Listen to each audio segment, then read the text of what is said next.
Hi, it's Wednesday. Welcome to Stand Up with Pete Dominic Daily. Very happy to have you here. Seriously, I am. I know I say that, but I am. Also very happy to have first-time guest Susan Demas joining me. She is the CEO now of Lincoln Square, which is putting out all kinds of really great media with names like Rick Wilson and Maya May and Stuart Stevens and so many more. Had a great conversation with Susan. If you want to jump to it, it begins at 42 minutes today because I got a fat clip show for you. But before that, I've got a headlines and your clip show. So let's strap in and figure out what the hell is happening in the world. Can't do any of it without your support. Patreon.com/Pete Dominic or get a paid subscription at Substack at StandUpWithPete. Okay, let's get to the shit show. It's Pete's headlines and clip show. Get in on the shit show. Well, did you see that testimony by that embarrassment of a human, Pete Hegseth? Even his mom doesn't like him. Defense Secretary or Secretary of War Pete Hegseth wildly underestimated that the war in Iran has cost taxpayers $37.5 billion so far. Oh, what a bargain. For what? As the Trump regime is asking Congress for another $67 billion in funding. Do you have any idea what that money could do here? It could feed like all of the kids' lunch in school and so much more. New Jersey removed roughly 6,600 self-identified non-citizens from its voter rolls after a software error automatically registered them through the state's Motor Vehicle Commission. Big mistake. That is a real self-own for the New Jersey, and they fixed it right away, but still, that's going to be used against Democrats across the country to pass all kinds of strict voter restrictions. Hope it doesn't work. A federal appeals court rejected President Biden's effort to block this Justice Department from releasing redacted recordings and transcripts of his private interviews with a memoir ghostwriter. I wonder what he is so worried about. And Uncle Scam has pardoned 9 companies in his second term to erase nearly $200 million in criminal penalties. Really? Not seeing that reported everywhere, but what a travesty. Apparently, the pardons included the corporate owner of a crypto exchange, which owed $100 million anti-money laundering fine, and Ozy Media, where a commutation eliminated $97 million in penalties owed alongside founder Carlos Watson's fraud conviction. He also pardoned 6 auto businesses convicted of tampering with diesel emissions controls, claiming they were prosecuted for fixing their car. The White House said the Constitution doesn't limit pardons to individuals, but legal scholars said no modern president had previously used clemency to shield corporations from criminal liability. Yet another first in this embarrassing, seemingly long national nightmare. The midterms, by the way, are 105 days away, and the presidential election is 840 days away. But I think we'll have news between now and then. What else has he done? Con Juan signed 3 proclamations imposing an additional 50% tariff on certain Canadian goods, the White House announced yesterday. The new tariffs will apply to all covered Canadian goods, regardless of whether they qualify for duty-free treatment under the U.S.-Mexico-Canada agreement. Well done.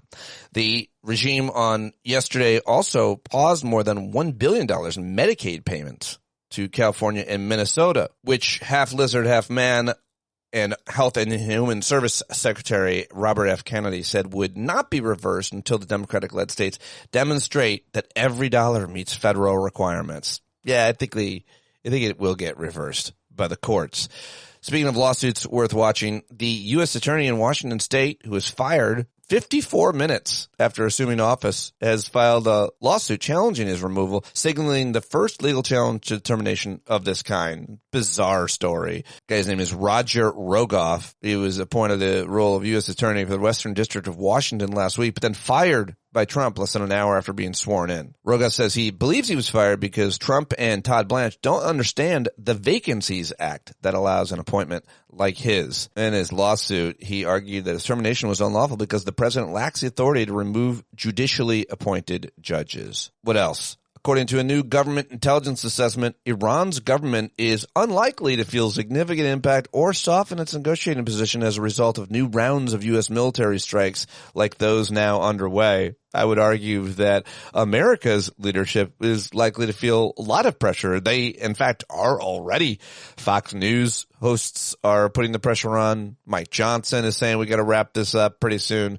Gas prices are going up, and there's that pesky midterm election about 100 days away. Well, at least you can fly straight to Lebanon now. Direct flights between the U.S. and Lebanon have been barred since 1985.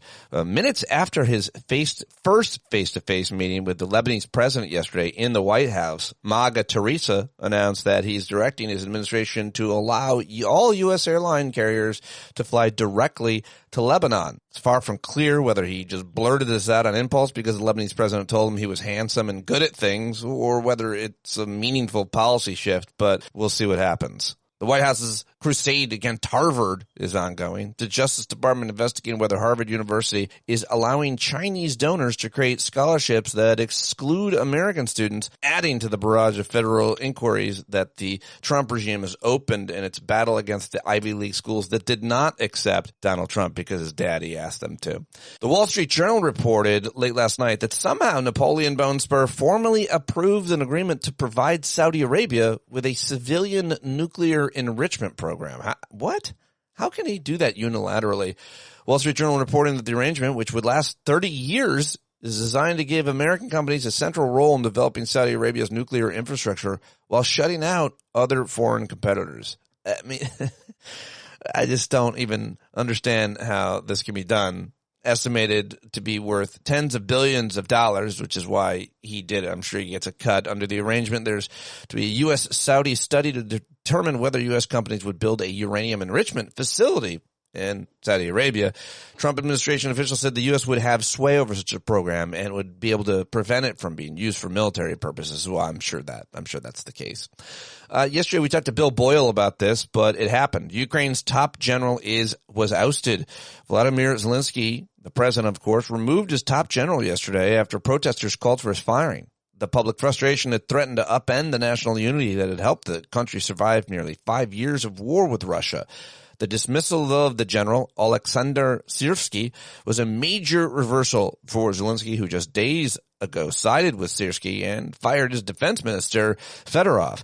Major street protests, a national tradition, and a check on power with the country foregoing wartime elections backed Fedorov, and a huge development there. Young people see him as the embrace of his high-tech military dominated by drones and robots as a symbol of hope, and the other guy had been trained in the old Soviet military system in which personal loyalty was frequently valued over tactical innovation, according to New York Times. Critics described him as rigid, out of touch, and he never won widespread public admiration. So interesting how engaged the Ukrainian public is in their leaders and their military leaders as well, so much that they were in the streets protesting this. In the Middle East, 2 oil tankers made U-turns in the Red Sea after the Houthis, an Iran-backed militant group in Yemen, threatened another blockade of vital shipping route. I wonder if they have that beeping sound that goes on when a truck goes in reverse, or even your Honda CR-V. They made U-turns in the Red Sea. That seems like a pretty significant development. What's going on there? Troy Jackson is now the name of the likely Democratic nominee for Senate in Maine. Heard from him here on the show yesterday. Played a clip. He said he would not support Senator Chuck Schumer to continue as party's leader in the chamber. We'll see. We will see. I thought this was good news. French children are now barred from social media. Yeah, that's right. France voted yesterday to become the first European country to restrict access to social media for anyone under 15. The new law also bans the use of cell phones in high schools. The country joins a wave of governments around the world promising to protect young people from online harm. In Australia, enforcement of their ban has largely failed. For France, success may rely on intervention from the European Union, which can penalize internet platforms. We'll see about that. Yeah, you got to have some power over the actual platforms themselves, or they will get through. And the kids will find their parents playboys. I promise you that. New development, or I guess finding in the cyclospora outbreak. Apparently, the large number of cases suggest that excrement entered the food system on a surprising scale. That's a lot of shit, boss. A lot of shit in a lettuce. Andy Burnham, the new prime minister, announced the elimination of value-added taxes on electricity, saying it would save residents about $60 this year. Well, that's a good first day. Good job, Andy. I don't know. And in Australia, a woman gave birth last week to miracle identical quadruplets who were born early but healthy. How about that? Doctor said the arrival of Emily, Harriet, Catherine, and Alexa were conceived naturally and split from one fertilized egg in an extremely rare event. They shared one placenta after splitting from one fertilized egg. I bet they'll share one studio apartment, too, someday. Wow. That's pretty cool, though. All right. Well, those are your headlines. Now it's time to get to the clips I've brought for you in what I call the clip show. The people love the clip show. Well, you probably saw at least some of the testimony with Pete Hegseth yesterday, but did you see that testimony with the head of the Smithsonian Museum? Republicans held this hearing yesterday in the House, and they referred to a recent White House report that branded the Smithsonian's institution's leadership as radical activists who cannot be trusted. And why? Well, because, of course, Uncle Scam has engaged in what the head of the Smithsonian said was a broad national effort to reshape the stories of America told by cultural institutions controlled or influenced by the federal government, and in particular, to purge diversity, equity, and inclusion elements from those narratives. Many historians, of course, are alarmed by the revisionism, and yesterday they had this hearing at a House Oversight Subcommittee. It was embarrassing when Republicans questioned her, but I was really impressed with and proud of, or happy with, several of the Democrats on the panel, including three that I brought you audio from. Let's start with Ayanna Pressley, who's very effective here as she questions one of the experts that the Democrats invited to the panel. It's a really good back and forth that I was very enlightened by. And also instructive, which is why people are working so hard to erase it. And let me just be clear, try as you might to erase black history and to erase black people, you cannot erase us. But I digress. The work of our museums is so very important. Dr. Hardig, that work deserves visibility, gratitude, protection, not vilification and threats.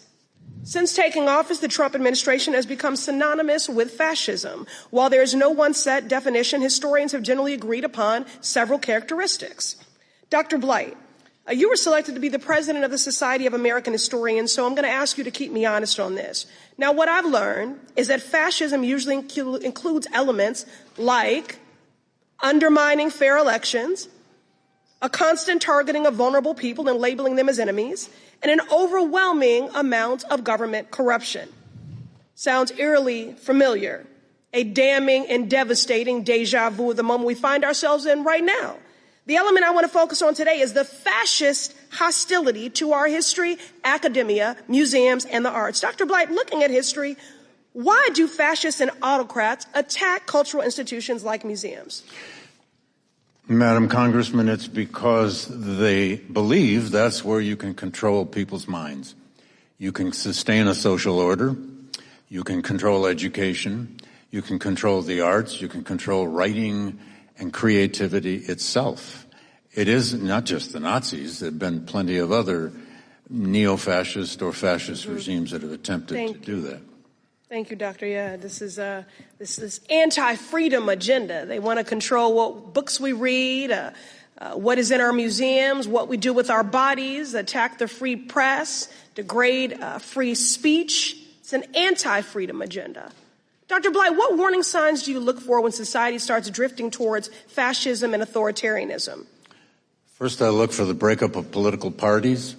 Then I look for this kind of assault on cultural institutions, on things like the National Park Service, which reaches more students than any of us who teach in universities. I look for attempts to control the media, which is the dissemination of knowledge. And I look for any attempt at the control over free minds, free speech, freedom itself.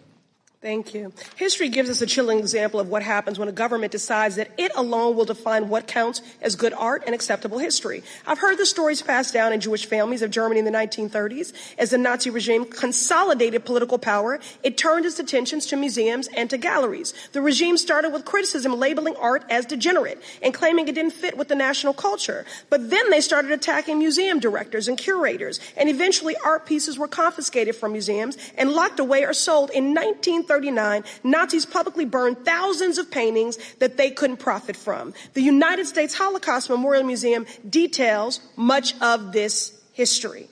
Fascist attacks on museums are not just about history. Today, the occupant of the White House labels entire aspects of American history as quote-unquote divisive and uses the power of his office to pressure the Smithsonian to remove, whitewash, and to rewrite our stories. I'm not here to exaggerate, just to educate. And what is spurring this all on? What fuels this? Fear of a black planet. Fear of a multiracial democracy. The occupant of the Oval Office, Project 2025, this cult of MAGA, they are fueled by fear and hate. Dr. Blight, when people see the warning signs that you mentioned, why is it important that they speak up and take action? Well, it's important because if the people don't stand up, they lose these institutions. And as you just suggested, the black world came to America for the World Cup. I wonder if people notice that the world is black and brown, and the teams from European countries were black and brown. And we ought to take some lesson from that. And by the way, to that point earlier, that they were getting disinformation. Well, who were they getting the disinformation from? And let's remember, what fascinates the world about America is our contradictions. Your time's up, so sir. Fascinating. Thank you. I'm sorry. Ooh, I really like that guy, the historian. He was very, very impactful, the way he talked. Sounded like Harrison Ford or something. Anyway, here's Congresswoman Melanie Stansbury also making the case. But our museums are also keepers of our story and all its complexity and all its pain. And they are there to also reflect who we are as people. So if there's merchandise that celebrates being Latina, count me in. I want some. I'm going to go down and get some. If there's merchandise celebrating the LGBTQ plus community, is that appropriate? Yes. It is appropriate because this is our country and we all belong here. And our colleagues don't get to decide who belongs and does not belong in this country and whose history and whose culture and whose identities belong in our institutions. You do, she said at the end, and I somehow cut it off. And you can't leave Jasmine Crockett out of it. She doesn't pull any punches. This is so good. Sadly, it's about something so bad. Welcome to the Republicans' White Pride rally disguised as a congressional hearing. It might be uncomfortable for some people on this committee to hear about the true history of America, and I hate that for them, but facts are facts. And it's a fact that there is a violent, exclusionary, discriminatory, sexist, and racist part of American history, where our indigenous populations were forcibly displaced from their land, where thousands of black people were unjustly lynched, where black people were denied the right to vote, and they still trying to do it today, where women needed their husband's permission to open a bank account, where people with disabilities were routinely excluded from schools, workplaces, and public life, where 4 little black girls were murdered by the KKK at the 16th Street Baptist Church, and a lot of this wasn't that long ago. In fact, 3 of those little girls would be 77, and 1 would be 74. More than 40 members of Congress serving right now would be older than them. Ruby Bridges, who was the first black child to desegregate an all-white school, is only 71 years old. More than 100 members of Congress serving right now are older than her.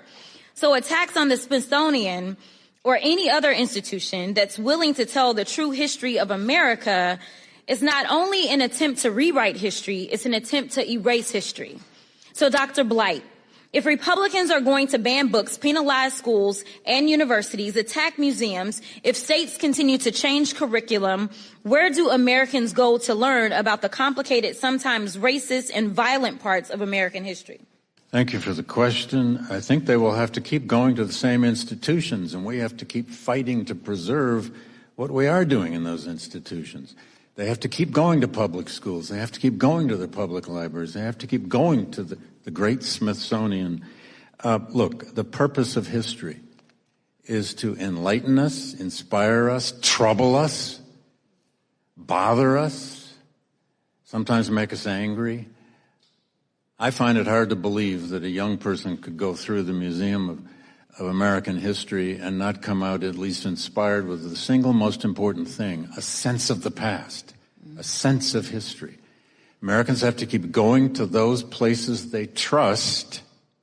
We have to keep those institutions trustworthy. The gravitas on that guy. I got to get him on. All right. That's just some of what we heard from that charade of a hearing yesterday, but I'm glad that Democrats were so powerful in it.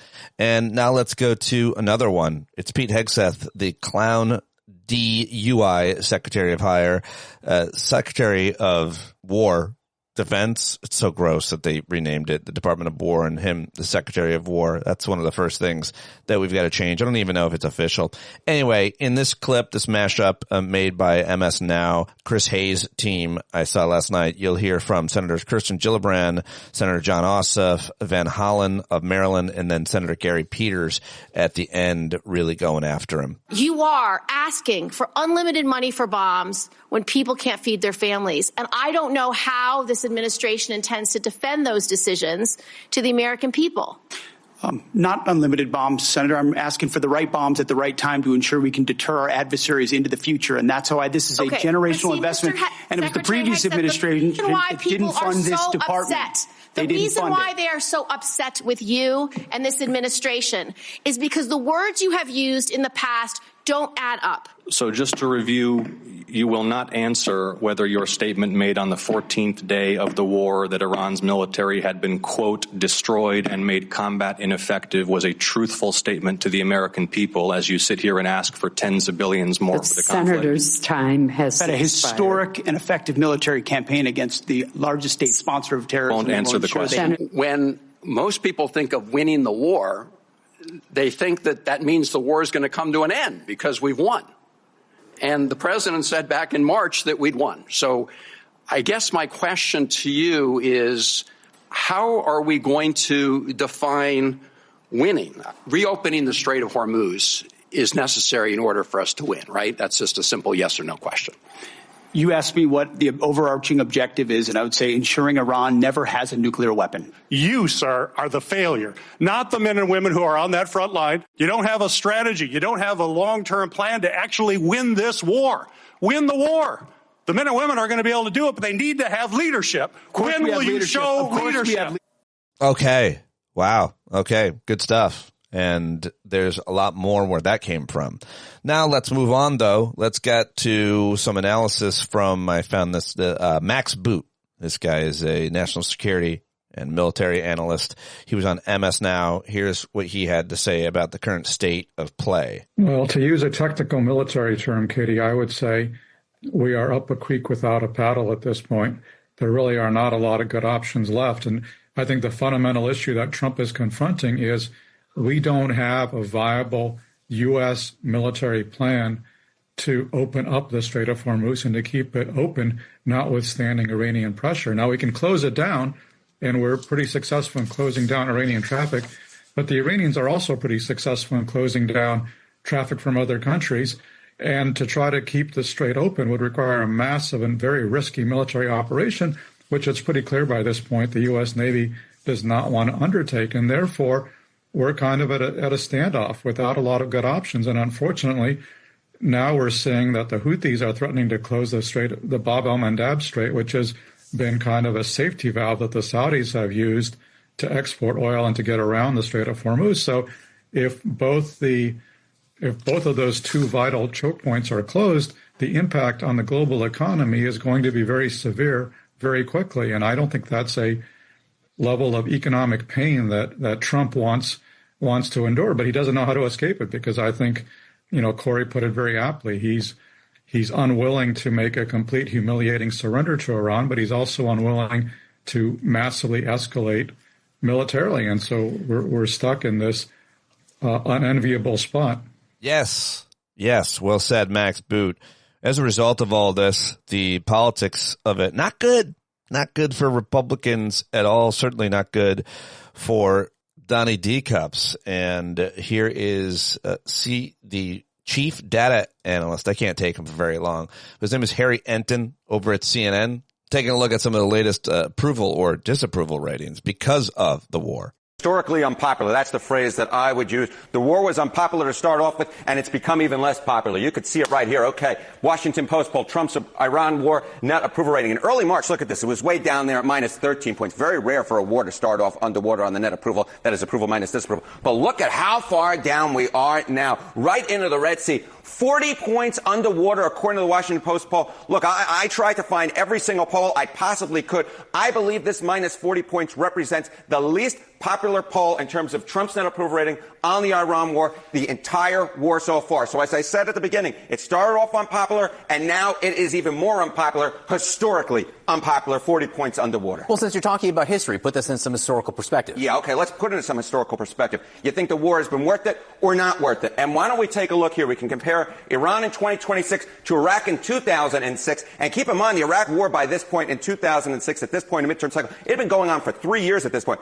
We're only a few months into this war. Think the war was worth it. Iraq in 2006, 58% said it was not worth it. And again, that was 3 years into that war. Look at this now. You think that 58% was high in terms of not worth it? 68% of Americans, more than 2 in 3, say the Iran war was not worth it. Just 28%, less than a third of Americans now say the Iran war was worth it, even less than the 40% who said the Iraq war was worth it. Again, at this point, heading into the 2006 midterm cycle, of course, we remember what happened in 2006. Republicans lost both the House and the Senate. And at this point, this 28%, even lower, and this 68% saying not worth it, even higher than the 58% who said this about Iraq 20 years ago. And so this is a very, very bad number for the president. I think a lot of Republicans in Congress don't like this number one iota. No, look.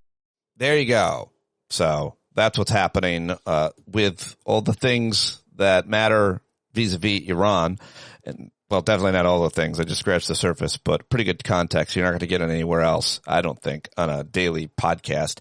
Now let's go to the Daily Show's Jon Stewart, who was on Monday, and he had this great monologue just decrying the lie that has been told about this American meritocracy by people like Elon Musk and so many others. This is good. He says it was a scam from the get-go. Scam from the get-go.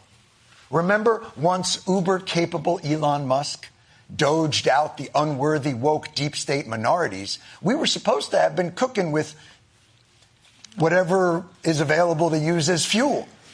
Doge firing thousands of IRS workers, creating chaos. Hundreds of layoffs at the Centers for Disease Control, the FAA, and FEMA. 3,500 jobs from the FDA. Hundreds of senior staff at the Department of Homeland Security. Making cuts to the National Weather Service as severe weather moves into the South. Laid off nearly all federal workers who investigate firefighter deaths. Accidentally fired some veterinarians and animal health technicians working to prevent the spread of bird flu. You fired the people trying to prevent bird flu? Who's going to teach birds how to sneeze into their elbow? All right. Maybe Doge sending in teenage ubermenches to gut entire departments on ideological grounds might have led to some problems. But hey, at least they reduced the federal deficit. I think it was more important to reduce the federal deficit from $2 trillion to close to zero. Did you reduce the federal deficit? No, we didn't.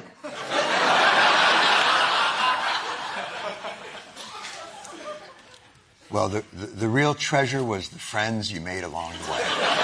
Oh, wait, you made no friends. Up and down this administration, we were promised meritocracy. We got ideologues and talk show hosts who, as we reignite a new war with Iran to reopen the strait that they closed because of our original war, throw out shit like this. Today, I'm authorizing a new screening program for testosterone deficiency for our service members, ensuring you have the right testosterone levels to operate at your absolute best. That's right. Hey, you can't spell meritocracy without more T. Yeah, that's right. Watch out, Iran. We just declared war on D's nuts. Or how about Health and Human Services? How's old Robert F. Kennedy Jr. doing with that?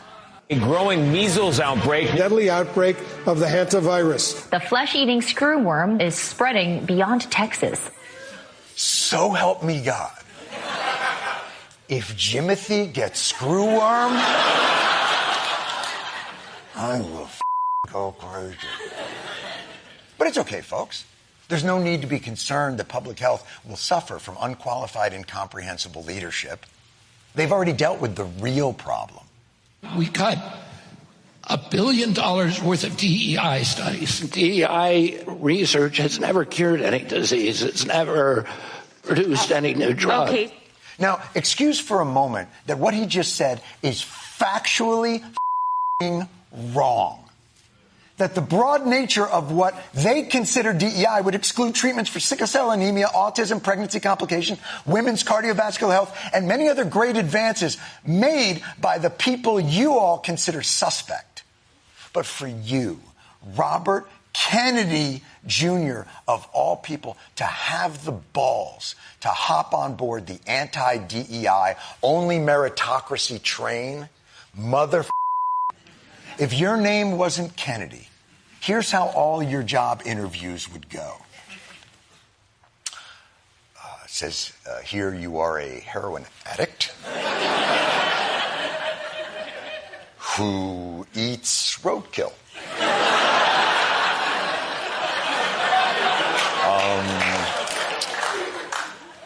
Do you have any references we can... I mean, I knew Harvey Weinstein, Bill Cosby came to my house. I was on Jeffrey Epstein's jet 2 times. Welcome aboard.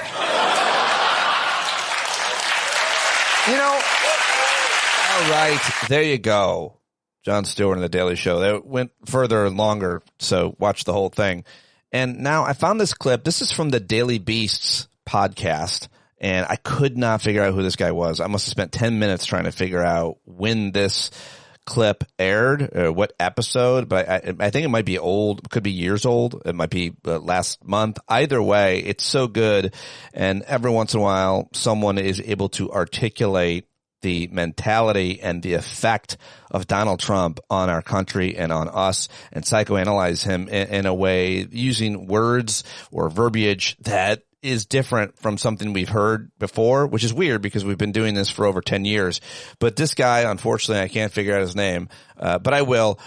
Nails it. Just so good. Now captive to a madman. This is the sickest individual I've ever encountered. This really is a perfect storm. We have someone who has the most dangerous personality disorder a human being can have, and not only dementia, but the worst form of dementia, frontotemporal dementia, whose main symptom is behavioral disinhibition and loss of judgment and empathy, which means that he has absolutely no internal restraints, and because of his stooge cabinet, no external restraints, and because of the corrupt courts and our lack of power in Congress, basically the world is now captive to a madman. The world is now vulnerable to a raging, sadistic id with no frontal lobes. This is insane. This is the sickest individual I've ever encountered in my career, and sickest in the worst ways. Why do you think, then, so many people like him? Why is he so appealing to people? When malignant narcissists take over society, the way that they do it is by appealing to people's worst impulses. Basically saying, I will be your champion in taking revenge against the people that we both hate. That's how they connect people. A common enemy within. So Hitler did it with the Jews. Trump has done it with the immigrants. And I always say immigrants are the new Jews, as far as picking an out group that's within our society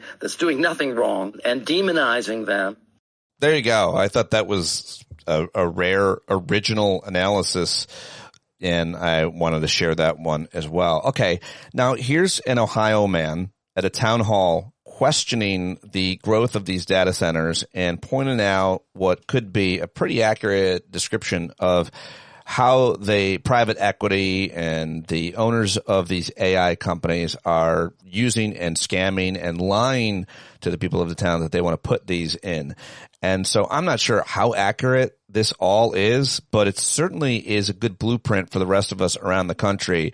I hope this clip goes very viral, and I hope this guy and others like him get more platformed. Here he is.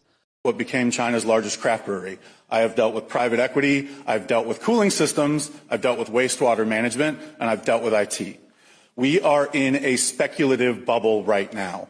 The reason why we need to build so many data centers yesterday is because there is a race to be early in the IPO before these companies and before the retail investors in America realize that there's no there.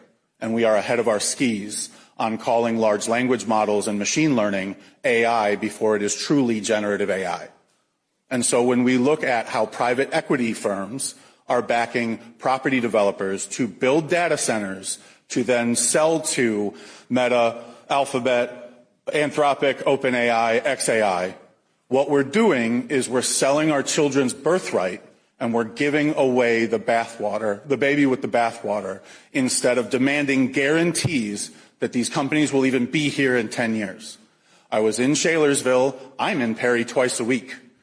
I see the anxiety in the communities. And when we see the narratives from the investment companies, it's always the same. Whether they're building 16 data centers or 6, there's always 200 jobs. Why? Because it's enough jobs to look beneficial, but not enough to break your school system.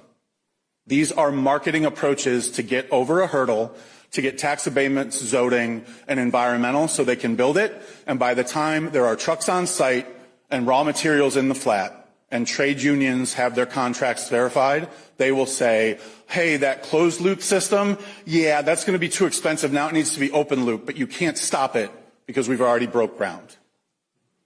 By the time we see whether or not there are 200 jobs to even be had, and by the time we get to a point where we know whether or not there will be any taxes paid after the abatements expire, the people that sign the contracts won't even exist anymore in terms of corporations. We don't even know if this industry will exist. When there's a minute, can you just go like this? I'm looking right at you. And so what we need to do is figure out a way to do a registered capital bond that is required statewide, that's a collaborative between the state, the county, and whatever municipality is hosting these, where if you're going to tell us there are 200 jobs, what are those salaries total times 10 for 10 years? That money goes in a bond on day one.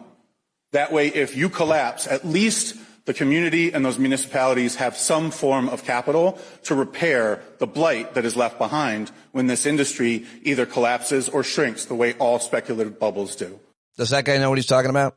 If you do, let me know what you think of it. I'd love to know what people thought or think of that clip that I saw being posted in a lot of places yesterday. All right. Now, here is Troy Jackson. He is going to be the Democrats' nominee for Senate in Maine, and new polling out, he's already leading Susan Collins, and Graham Plattner was losing, if you recall, in the last polls before he was disgraced and dropped out. For 30 years, Susan Collins has told us that she's concerned. She's told us that she's troubled, and she's told us that she's disappointed. I'm all those things about her. But when the stakes are the absolute highest, too often she's stood with Donald Trump, Mitch McConnell, and the other big corporations that already have all the power. Maine does not need 6 more years of concern. We need courage. We need a fighter. And we need someone who remembers exactly who sent them to Washington. There you go, Troy Jackson in Maine. I like it. Sounds good. I like that woman that yelled from the audience as well. And now, finally, let's end with some laughs brought to us by NBC's Late Night with Seth Meyers just last night. President Trump thanked Rudy Giuliani's son, Andrew, in a post yesterday on Truth Social for his work organizing the World Cup and added, quote, few people will ever be able to accomplish what he has done in elevating the World Cup to a level that nobody thought was possible. All right, calm down. It was already the biggest sporting event in the world. It's not like he sold 7 million pickleball tickets. President Trump was set yesterday to meet with the 2025 Little League Softball World Series champions. Wow, still chasing that World Cup final high, huh? So what country are you kids from? This one? Get him out of here! President Trump criticized Canada in a post last week on Truth Social for failing to take preventative measures to avoid wildfires. that sent smoke into the U.S. and added, quote, the cost is incalculable. So you didn't write that post. Homeland Security officials in Newark recently announced that during the World Cup tournament, they seized more than 3,000 counterfeit jerseys, just as well, because they weren't great counterfeits. Messy with a Y rather than an I. Funny. In an interview before Sunday's FIFA World Cup final, President Trump said that soccer stars like Cristiano Ronaldo have a much easier life than his, and added that he would, quote, like to switch for about a month or so. Or longer, yelled Melania.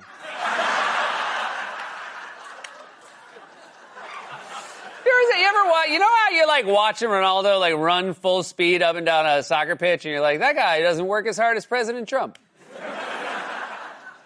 The American Heart Association published a new report yesterday that said adults can safely drink up to 5 cups of coffee per day. But, maybe start with 1.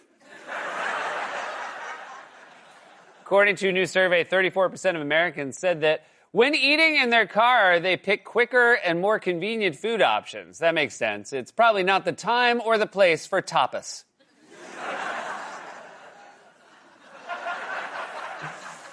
A German man recently broke the Guinness World Record by popping 60 balloons in 30 seconds using a plunger. Said his wife, so the toilet is still clogged? Yes, but they broke a record.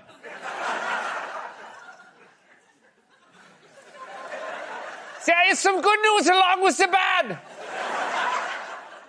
You're married to a record holder. You're married to a record holder. And finally, in a video posted last week on Truth Social, President Trump claimed that he is, quote, #1 on TikTok. Guess again, bitch, said Jimothy. Well, there you go. Some laughs brought to you by Seth Meyers and the team at NBC's Late Night.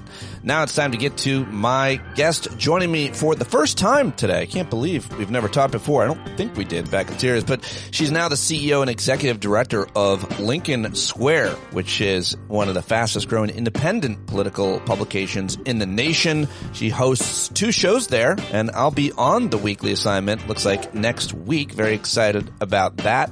She's been a journalist for 25 years. She's won all kinds of awards and been recognized by all kinds of international, regional media outlets, been published everywhere. She's the founding editor-in-chief of the nonprofit Michigan Advance and ran that for over 6 years. Also served for 5 years as the editor and publisher of Inside Michigan Politics, the most cited political newsletter in that state. Really happy to have her joining me now. Love the stuff they're doing over at Lincoln Square, and I thought this conversation with Susan Demas was very good, and I'm looking forward to having a lot more. Please go give her a follow and a like and subscribe to their Substack on Lincoln Square. Watch their great videos and interviews. Let's do it. Very excited to talk to Susan Demas, and she is now the CEO over at Lincoln Square, an executive job. Spent her life as a journalist, a writer, an editor, and you've run a lot of things. You've done a lot of things. Very impressive career, and I'm really excited to talk to you. Thank you very much for joining me, Susan. Oh, Pete, thank you. So glad that we're able to do this. Yeah, I hate the circumstances and the issues that we have to talk about. I wish we could talk about the things that you covered when you started out as a reporter in Michigan, policy issues and all kinds of issues around government. But now it's so much of how do we save our democracy? How do you see the state of the world as we have this conversation, you and I, at least for the first time? Yeah, it's funny. I started my journalism career right after 9/11, and that was a very fraught time, obviously, to jump into the business. But I really did not expect that 25 years later, the biggest story that I would be covering would be, will our democracy survive? And that is basically the big picture for everything that we have to cover these days. And it's a lot. It's a lot for our readers and our viewers and our listeners. And I feel that in their comments. And so, I appreciate what you do, bringing a little humor to not very funny times, but we need that.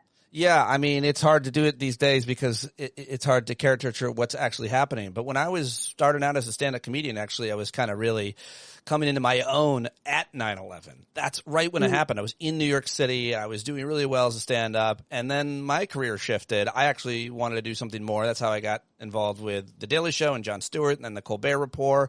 But that was during the Bush administration when that started. And what I wanted to start by asking you is, you and I are around the same age, and we both have covered a lot of the same issues. And certainly you did great work covering the Iraq War back in the day. And I wanted to ask you just, I think it's really important for people that maybe younger viewers or readers of yours, much less people to be reminded, what is happening right now in the war in Iran is so much different than the war in Iraq, just vis-a-vis journalistic access and coverage and transparency. We thought Rumsfeld and Bush were bad.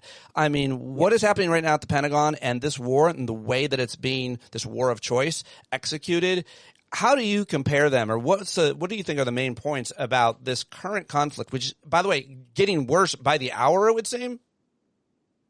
Absolutely. Yeah. And I have never been a foreign correspondent covering things abroad. I've covered our troops that have been sent out, from both Michigan and Iowa, and actually went out to their training in Fort Dix. And so that's how I covered the war instead of, at the Pentagon or in harm's way. Just wanted to clarify I appreciate that. But, no, I mean, and I was in an air-conditioned studio at SiriusXM and CNN talking to foreign correspondents, journalists, scholars, and veterans. Yeah, go ahead.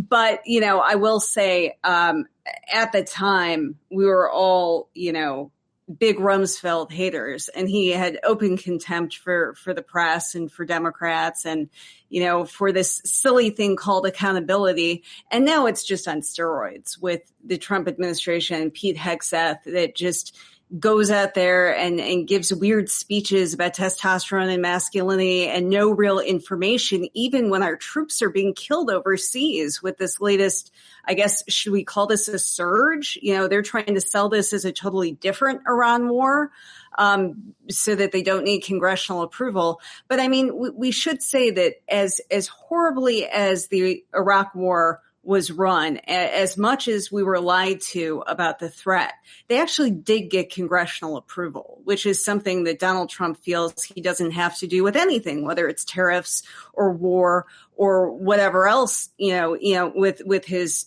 disgusting deportation agenda. And so, as bad and incompetent as the George W. Bush administration was, I mean, Donald Trump puts them to shame before 8 o'clock in the morning every day. Oh yeah. Well, before that, all day, because he's always up just doing crazy shit. And so there is no before. It's just one constant damn nightmare that we just can't sleep. But, the other big difference is Rumsfeld or the generals were at the podium in D.C. or in Baghdad or wherever they were stationed, CENTCOM, commanders answering questions all the time. And guess what? The Associated Press, New York Times, and other media outlets, including, like Huffington Post, were in that room. Now it's like Cranks and Mike Lindell in the room, and there's no press conferences. There's no transparency. We have no idea what's going on, how much money we're spending, if helicopters get shot down. I am not a conspiracy theorist. I live to combat them, but I would like to meet those two fighter jet pilots who got shot down. There's a lot of questions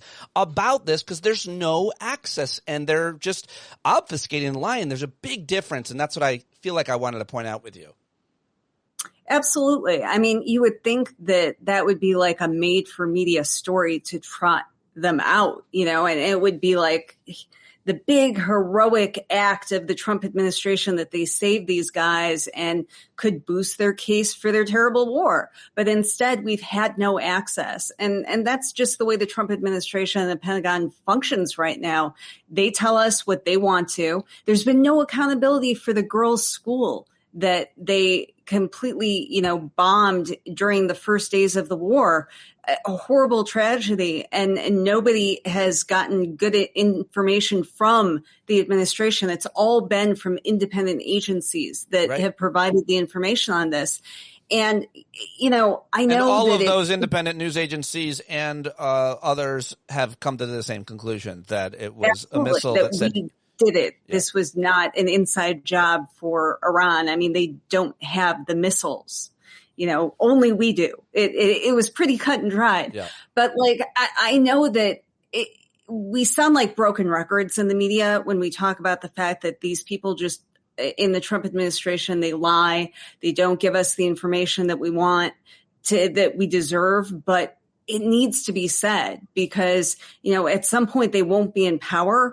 And we can't let people think that this is just the new normal and this is how things can be done. Whoever's the next president, Democrat or Republican, we can't have a functional government this way because we've seen it doesn't function.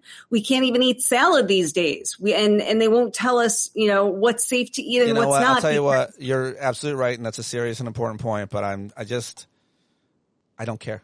I'll eat it. I'll eat that lettuce. I have to eat my lettuce. I have to eat my salad, and I don't care if I get explosive diarrhea. I will sue somebody in a class action lawsuit. Everybody's a winner. But you make the point. But I'm just too lazy to even wash lettuce in a normal day. I'm not going to stop eating lettuce for these people, for RFK Jr. What about the clear issue around this war, Susan, that seems to be more important to Trump than anything else, which is the midterm elections? He does not want to be impeached. He needs to cheat. We'll talk about the plans. You've been interviewing some really smart people and covering this issue, and some great people at Lincoln Square doing that, about the potential plans for the midterm elections. But he is most motivated not by American deaths, not by this war, not by gas prices necessarily, but all of it, how it affects the midterm elections. So he cares more about that than anything. I think that's pretty conventional wisdom. Maybe you disagree, but that seems to be the motivating factor on the war in Iran. And yet it's getting worse. New players are joining. The Houthis are cutting off another passageway for oil in the Red Sea. They're actually pretty good at what they do. And so is it true that that's the main motivating factor for Trump? The only thing he cares about, midterm elections, and how this Iran war affects it? And he has no control, it would seem. He can't just leave. Right. I mean, he's made it clear that the SAVE Act is the only piece of legislation he cares about. He refused to sign a bipartisan housing bill. He has said he doesn't even want to sign anything that, for his agenda for like the next budget bill, which, we would need to keep government, functional. Not that it really is. He wants the Save America Act because that is his Hail Mary play and how the Republicans might be able to keep the House and he won't be impeached.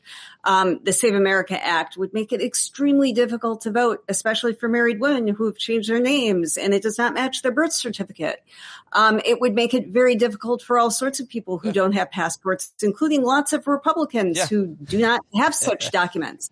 But he wants this because he wants to make it as hard to vote as possible. He's coupling that with his attacks on mail-in voting, with the USPS, with threats to send ICE and troops to, grab ballot boxes. I mean, these threats are really real. And so, yes, I agree that is his top priority. However, the fact that he got us in this stupid war in Iran is really cutting against his effort to get Republicans to stay in power during this midterm election because gas prices have spiked. This war is extremely unpopular and he can't get out of it because what he wants is he wants to declare victory, go home. But that entails the Iranians playing along and saying, yes, Mr. Trump, you have defeated us. You are the great power.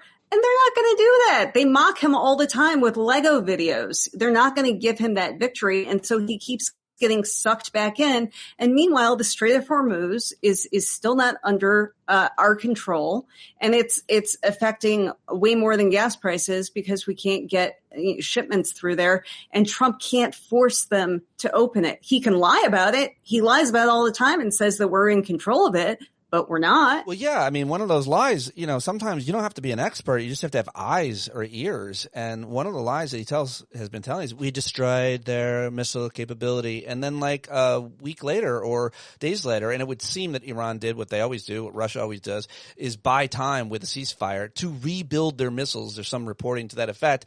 And so we didn't obliterate their missiles. And because I have eyes and ears, I know that missiles killed American service people and obviously foreign bases that we we have over there. So people, like, public opinion is very, very against this war. And if not for just the mess that it is and the lies that are being told, just because they're having to pay more for gas, right? I mean, isn't that kind of the only thing that really motivates people, is if it directly affects them? Doesn't that move everyone, that issue alone?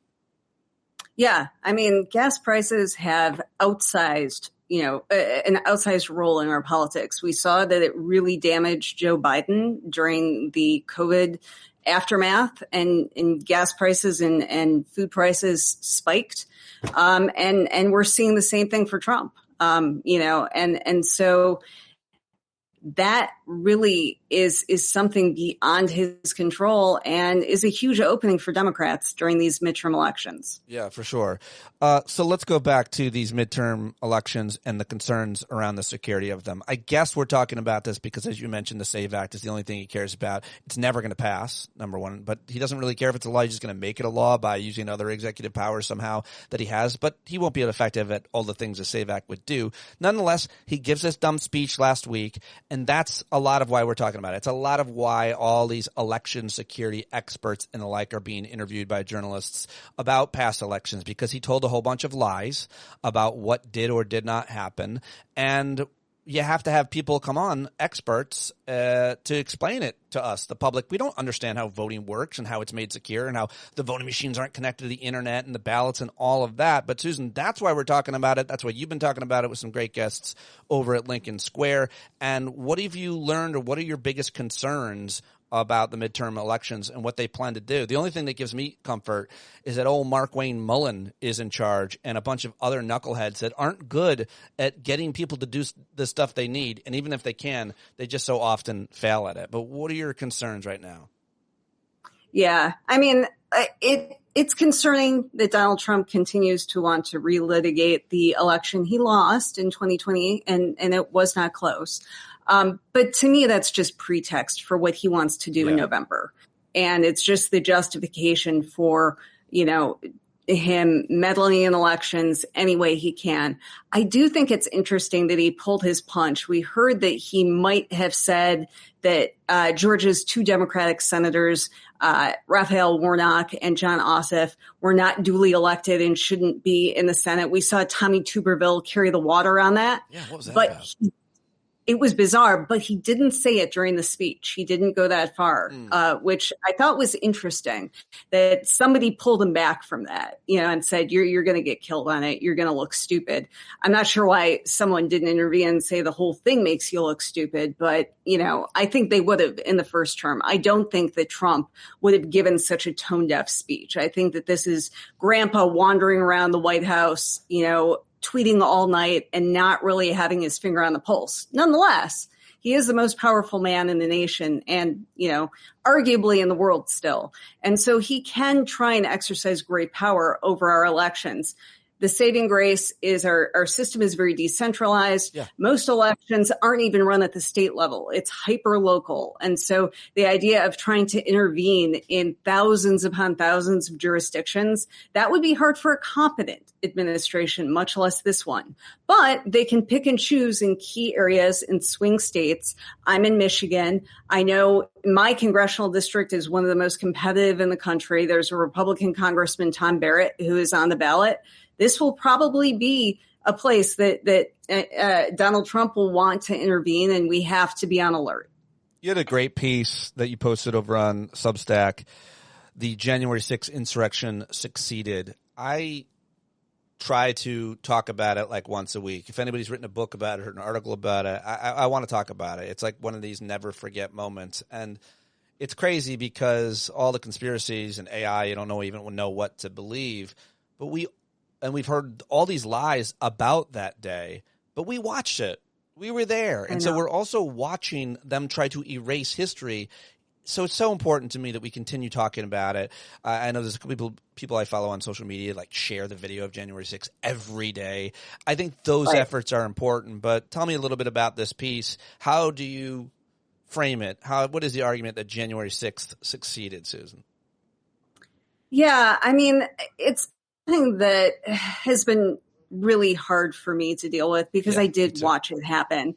And I I covered the efforts to steal the election here in Michigan because we're one of those states where Donald Trump was trying to get Republicans to overturn the election results with their Republican legislature. And he invited our Speaker of the House to the White House, and they went and partied at the Trump Hotel afterwards. I remember that. I remember people outside Michigan might not remember that. I cover it for a living, but I remember just being like, I felt like that was the razor's edge. I felt like that was the difference between people like me being in the streets. If they did what they tried to do, but Michigan, at least one Michigan Republican or a couple key Republicans stood up to it or just wouldn't do it, I guess. They didn't want to go to jail. Yeah. It was just a bridge too far. I mean, it was 154,000 votes. Okay. It was not a small margin. That's 3%. Yep. And so, they were willing to feed the conspiracies, and they did that in committee hearings for months afterwards. But the idea of actually overturning an election was not something they were willing to do. Now, these days, probably Republicans would go along with it, which is why we need to be on alert.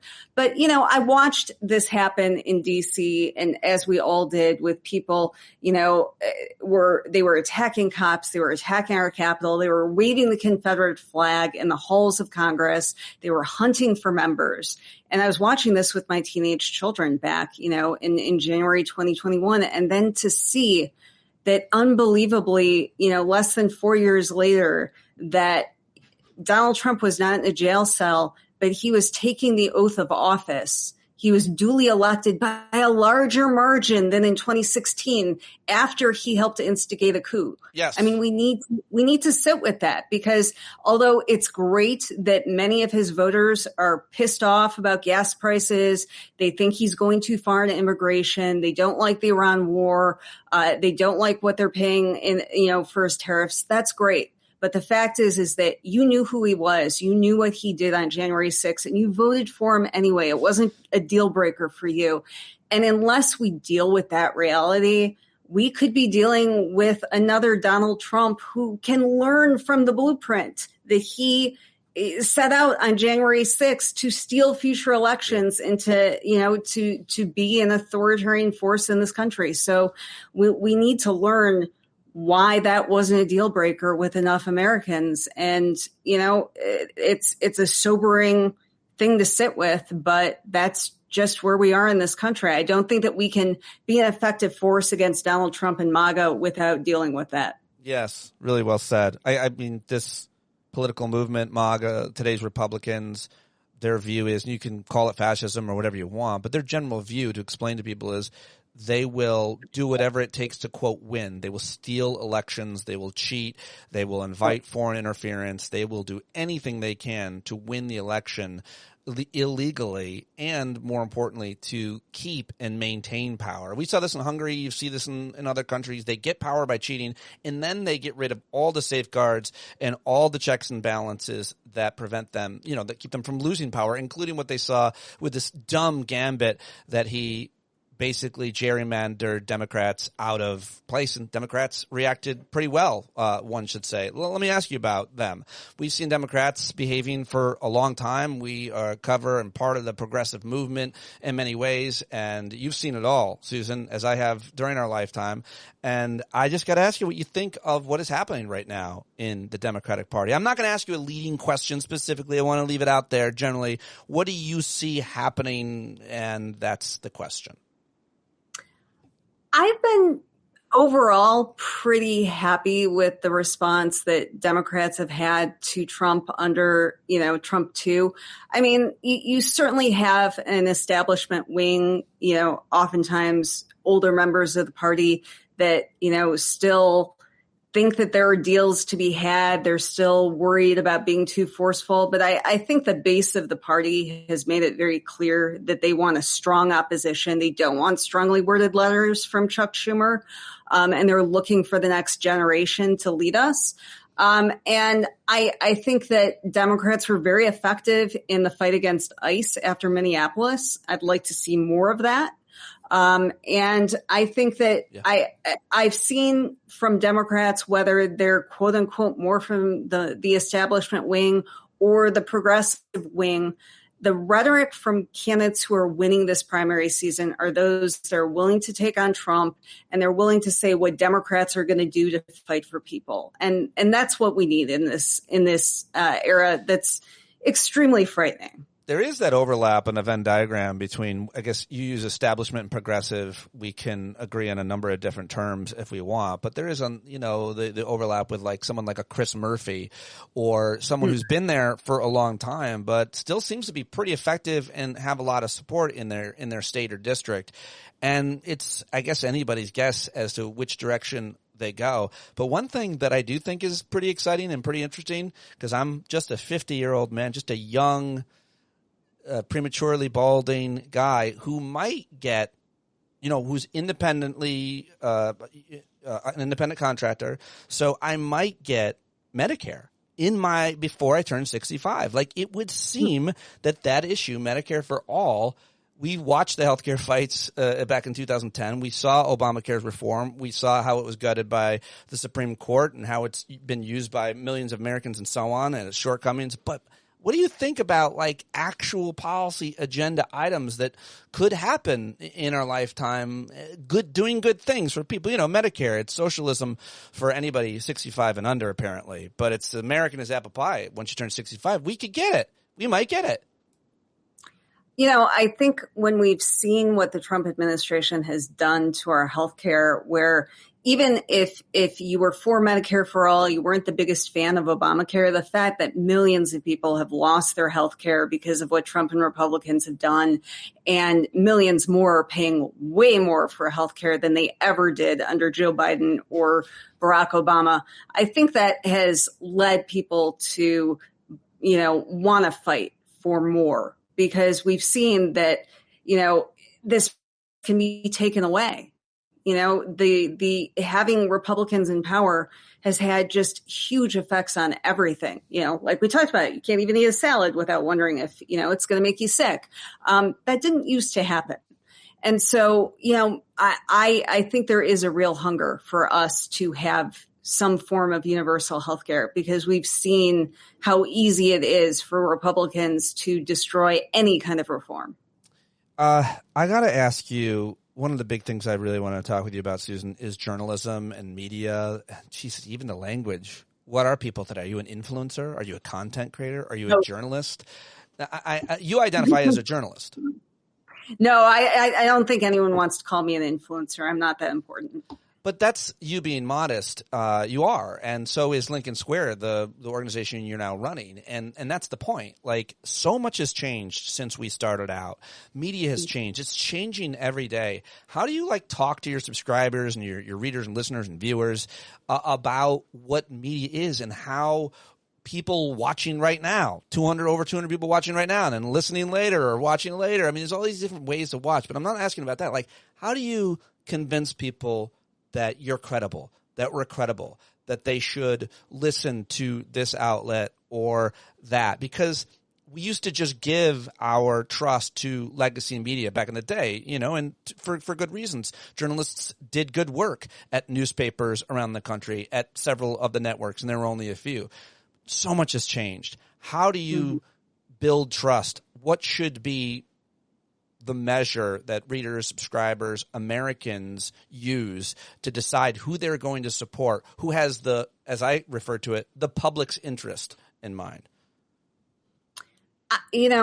I'm still a journalist, and that's my profession. That's what I've done for 25 years. And I really admire the work that so many journalists today for mainstream outlets still do. They do just extremely important reporting, whether it's what ProPublica does with investigative reporting that I feel like does not get enough attention, or people who do put themselves in harm's way to go cover foreign conflicts abroad, as best they can with the Iran war.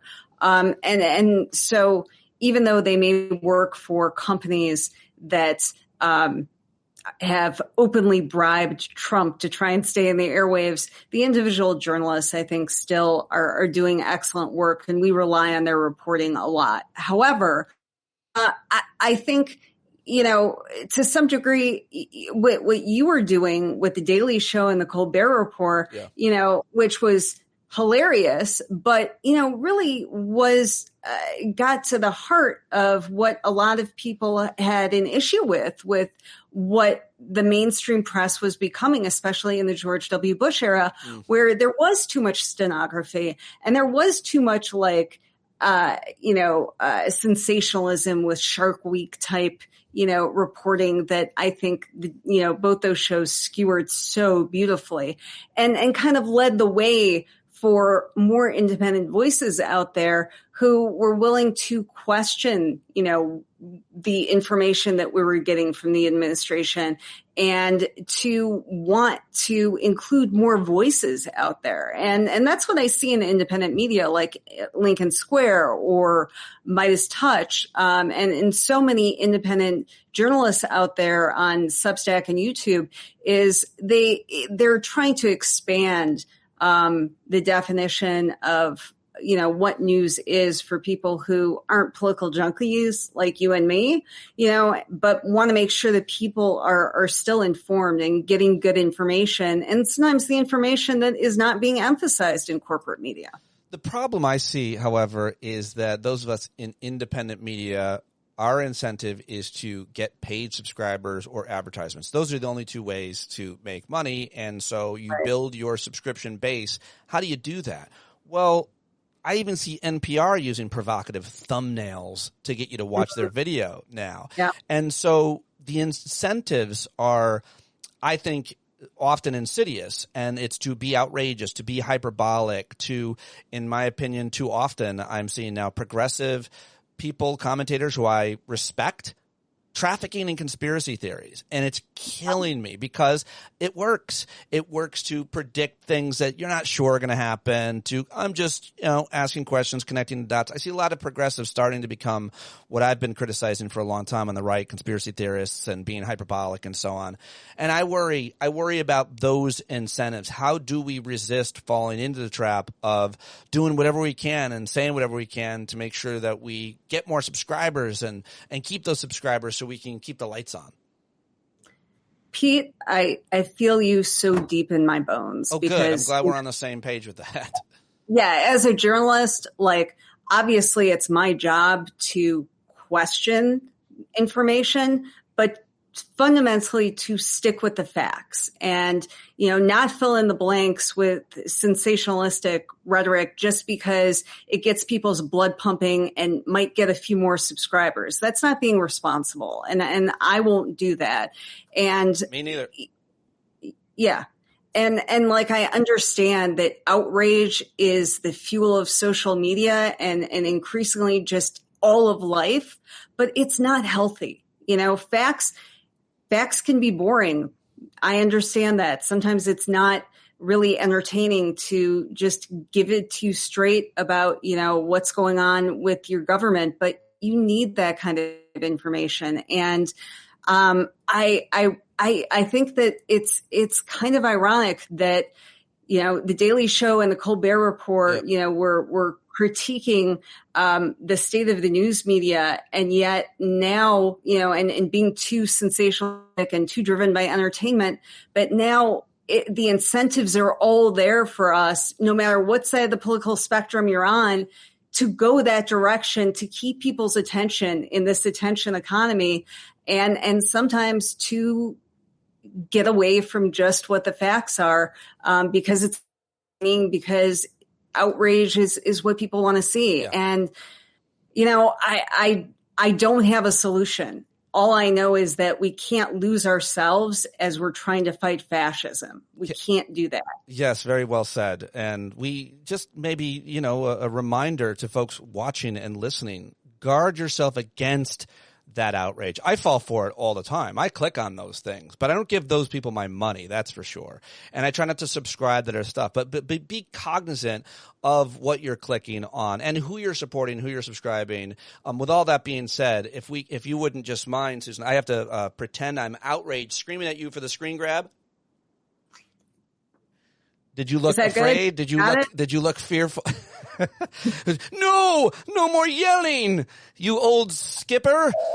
It's a really important conversation, and it's really important for all of us to take, I think, personal responsibility as the phrase goes, and decide who we're supporting and why we're supporting them and where the credibility lies. And I think that your credibility lies in your reputation. And I think for someone like me and for someone like you, we're old enough that there's a pretty long record. Look it up, what we've been involved with, what we've done, our hits and our misses and so on, because your currency is your reputation, or your reputation is your currency. In this case, Susan has an excellent one, which is why she's in the position she's at now, Lincoln Square, working with the people that she's working with there.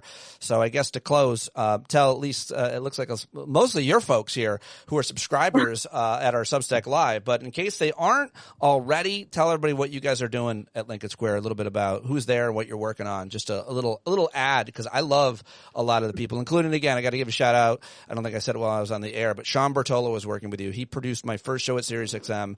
He is one of the coolest guys, one of the greatest guys, a family man, and a tremendous amount of integrity and passion. I really like Sean, and he's now working with you guys. So that's one good reason. What else is going on there? Yeah, we do. We have an amazing team. It's small, but we're a scrappy independent media outlet. So people like Sean are the reason why we're able to keep going. I'm proud that we're part of this pro-democracy independent media movement. Yeah. And, we strive to maintain, our journalistic standards. That's why I'm here. With also the way that we've expanded is, you probably knew us first. We have a lot of the Lincoln Project guys on, Joe Wilson, Rick Wilson, Joe Trippi, and Stuart Stevens, who are veteran political strategists, a couple of Republicans and the Democrat. So they're experts in their field. But we decided we wanted to bring in more experts to give you the best information. So we have Bobby Jones, who's a retired Navy commander, and he talks about foreign policy and national security.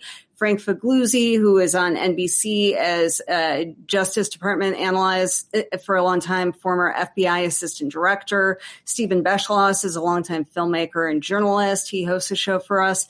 We want to bring in voices like that are experts in their particular field. So it's not just a bunch of talking heads getting you pissed off about stuff. There's plenty of that out there. But if you really want to know, okay, what is going on with the latest in the war in Iran and the Houthis, Bobby Jones is your guy. You should tune into him because he has been in the region. He's been stationed in Bahrain. He knows what's going on from the inside. And I think that's more important than ever. So that's one of the reasons why I love what we're doing here. And you can find us on Substack, YouTube, and social media. I have very little patience or forgiveness for Republicans who worked on certain campaigns, including Mitt Romney's. But Stuart had won me over. Stuart Stevens, like his book and his kind of confessions and the way that he delivers them, it looks like a man who really saw the light, and he's so honest and sincere about it. I actually trust him as a result, and there's very few people I can say that about, like these kind of former Republicans who worked on certain campaigns that I think did a lot of bad stuff. But I really like him a lot. Of course, Rick, is Maya May still with Lincoln Square? Maya May, yeah. She and Rick are going to London to talk about the pro-democracy effort there because she's one of my favorite commentators and analysts. Yeah. She's prolific and really funny and really smart. Yeah. Go follow all of them and go subscribe if you're not already. And if you're a free subscriber and you're watching on Lincoln Square, I'll do the read for. I'll do the plug for Susan. Go get a paid subscription for the reasons that we just talked about in this last segment. I love talking to you. I hope that you'll come back here and join me again because I love reading your stuff and getting your perspective. Very, very smart and a very impressive career that you've had. It's so an honor to talk to you, Susan. Thank you. Oh, Pete, thank you for having me. It's been such a pleasure. All right. Bye, everybody. Thanks for watching live. We'll talk to you later. Okay, there you go. Susan Demas. You can watch it on Substack, on theirs or mine at Stand Up with Pete, and go subscribe for free or get a paid subscription there. Or, of course, patreon.com/Pete Dominick. All right. Send us your vitamin N pictures. Get outside. I'll be hiking with Zats in the woods, as I do almost every Wednesday. Can't wait for it. Should be a good one, even though it's going to be wet in there, he said. I'm looking forward to it.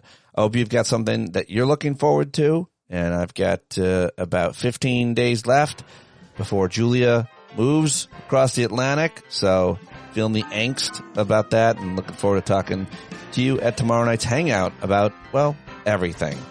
subscribe, join our hangouts, join the Discord, be a member of our community. You're never alone when you're a member of the stand-up community. And I will talk to you later. Take it away, John. When the tyrants taunt you and the sirens teach you, better stand up. Stand up. Let the brave meet the challenge, let the weak flee. Boy, you better stand up. Stand up. When you're tired of begging, saying pretty please, that's the time you gotta finally get up off of your knees. When you can't see the forest for the burning trees, you got to stand up. Hey, you've been sitting so long, you got the creaky knees, you got to stand up. Stand up. I think you're driving wheels been leaking grease. Boy, you better stand up. Stand up. Well, there's a whole lot more of us who know what's right. They'll keep right on ignoring us if we keep sitting tight. You got to open up the window to let in some light. You got to stand up. That's right. You got to rise up. You got to stand up. You got to stare the devil straight in the eye. We got to let him know it's his turn to go. See it clear and all you hear is a lie. Don't get up off of your butt, get down off of your fence. Even if it ain't a very friendly audience, well, they'll begin to listen when you start making sense and you stand up. Stand up. No need to point your rifle to defend your town. Just stand up. Stand up. You know they can't deny you what you're laying down. Boy, you better stand up. Stand up. Show your face of every color, yellow, black, red, and brown. She's the place where every lost child will finally be found. There's only one thing to do before we stand our ground, and that's stand up.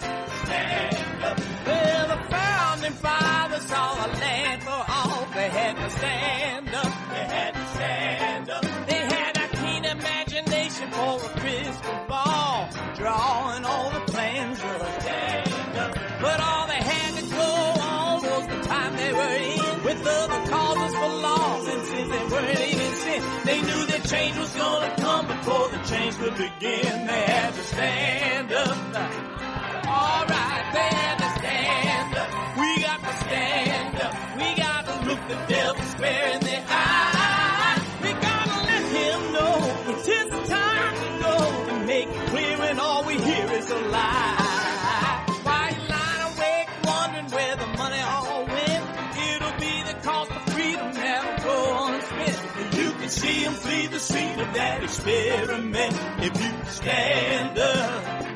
All right. We got to speak up, we got to reach up, and raise your voice in every way you know how. Don't be toes up, you got to show up. Ain't no better time to do it but now. No need to pledge allegiance to no wanton tribe. Rise up, show obedience to the voice inside, and listen well and it'll tell you not to run and hide. It says stand up. Stand up. Stand.